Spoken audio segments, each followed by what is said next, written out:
fewer shifts at the coffee shop, and spent more time on homework. My grades started improving almost immediately. On weekends, I visited my siblings as agreed, though I dreaded the interactions with my parents. The credit card issue was resolved when my grandfather insisted on paying it off himself, saying it was worth every penny to get me out of that toxic environment. I promised to pay him back, but he waved away my concerns. A month after moving in with my grandparents, I got some unexpected news at school. My English teacher, Mrs. Rodriguez, asked me to stay after class. She showed me an essay I'd written about family dynamics and told me it was one of the best pieces she'd read from a student. "Have you thought about applying for college scholarships?" she asked. "With your writing skills and grades, you could qualify for some good ones." I admitted I hadn't really been thinking about college lately, given everything going on in my personal life. Mrs. Rodriguez gave me information about several scholarship opportunities specifically for students who had overcome adversity. She even offered to help with my applications. For the first time in months, I felt hopeful about my future. I started researching colleges and scholarships with renewed enthusiasm. My grandparents were supportive, helping me navigate the applications and even taking me on campus tours to a few nearby universities. My parents, however,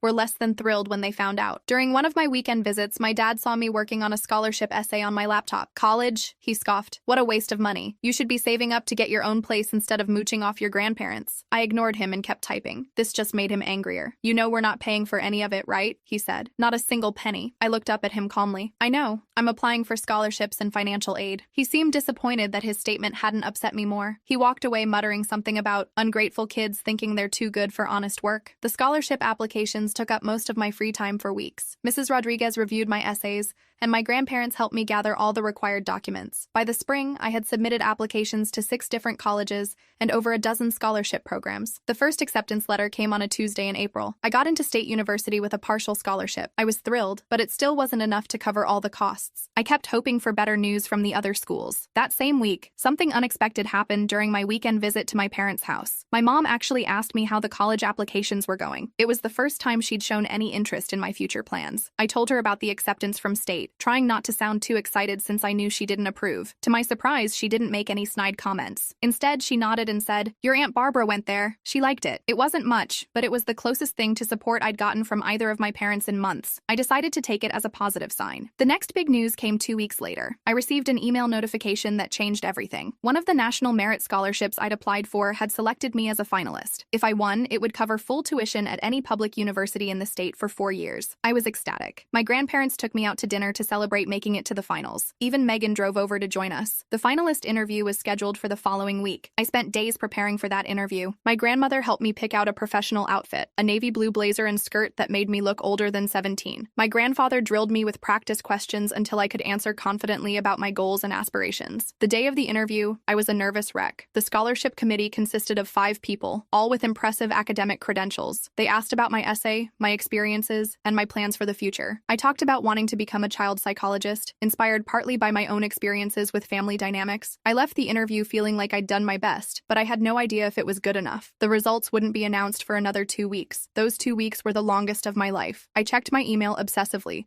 jumping every time my phone made a notification sound. My grandparents kept telling me to relax, that whatever happened, we would figure something out. But I knew how much that scholarship would change my life. Meanwhile, things with my parents remained complicated. During my weekend visits, I noticed my mom was making more of an effort to be civil, even asking about school occasionally. My dad was still distant, but at least he wasn't actively antagonistic anymore. My siblings, of course, were always happy to see me. Emma had started calling me every few days just to chat, which I loved. The younger ones would fight over who got to sit next to me or show me their drawings first when I visited. Those moments made the awkwardness with my parents worth it. Finally, on a rainy Tuesday afternoon, the email arrived. I was at my grandparents' house doing homework at the kitchen table when my phone pinged with a notification. The subject line read, "National Merit Scholarship Decision." My hands were shaking so badly I could barely open the email. My grandmother noticed and came to stand behind me, placing a steadying hand on my shoulder. I took a deep breath and tapped the notification. The email loaded, and I quickly scanned the first paragraph, my heart racing. Congratulations. I didn't even need to read the rest. I had won. Full tuition for 4 years at any public university in the state. I burst into tears, a mix of relief and joy washing over me. My grandmother hugged me tightly, also crying. My grandfather came in from the garage to see what all the commotion was about, and soon he was celebrating too. That evening, we had an impromptu party. Megan came over with a cake, and Casey stopped by with balloons. Even Mrs. Rodriguez made an appearance with a gift, a beautiful leather-bound journal for my college years. In all the excitement, I almost forgot to tell my parents. I called them that night, nervous about their reaction but wanting to share my news. My mom answered the phone. I told her about the scholarship, trying to keep my voice neutral despite my excitement. There was a pause on the other end of the line. Well, she finally said, I guess all that studying paid off. It wasn't exactly enthusiastic, but it wasn't negative either. I decided to take it as a win. Does this mean you're definitely moving away for college? She asked next. I explained that I was still deciding between schools, but yes, I would likely be living on campus somewhere. There was another pause. The kids will miss you, she said. And then, so quietly, I almost didn't hear it. We all will. It was the closest thing to an admission that they cared about me that I'd heard in years. I didn't know how to respond, so I just thanked her and said I'd see them on the weekend as usual. After that call, I sat on my bed for a long time, thinking about how much had changed in just a few months. I'd gone from being my parents' live-in nanny to living with my grandparents and winning a full scholarship to college. It wasn't the path I had expected my life to take, but maybe it was the one I needed. The next day at school, I found myself smiling for no reason throughout the day. The future that had seemed so bleak just months ago now looked bright and full of possibilities. I had people who believed in me and supported my dreams, and I was starting to realize that maybe, just maybe, I deserved that support all along. As April turned to May, things kept looking up. I spent most of my time at my grandparents' place, which honestly felt more like home than my parents' house ever did. I still went over every weekend to see my siblings, but those visits got less awkward as time passed. My mom actually started making small talk with me,